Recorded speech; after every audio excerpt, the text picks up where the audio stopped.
السلام علیکم ورحمۃ اللہ وبرکاتہ۔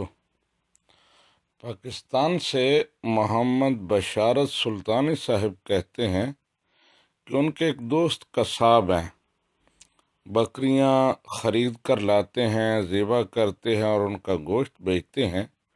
تو وہ کہتے ہیں کہ بعض دفعہ ہمیں علم نہیں ہوتا، لا علمی میں ہم گابن یعنی حاملہ بکری ذبح کر دیتے ہیں۔ جب ان کا پیٹ چاک کرتے ہیں تو اس سے بچے نکلتے ہیں اور وہ بچے مر چکے ہوتے ہیں۔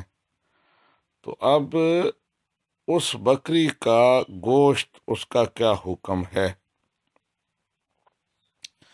جی محمد بشارت سلطانی صاحب، گابن اور حاملہ بکری کو علم ہوتے ہوئے ذبح نہیں کرنا چاہیے، کیونکہ بچے جو ہیں اس کے پیٹ میں ننھی جانیں، ان کے ضائع ہونے کا خطرہ ہے اور غالباً گمان یہی ہے کہ وہ مر جائیں گے۔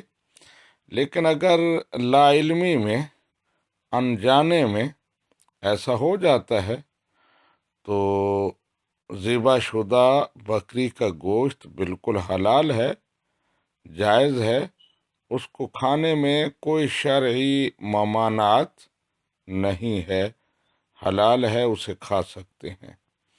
ھذا ما عندی واللہ ورسولہ اعلم بالصواب۔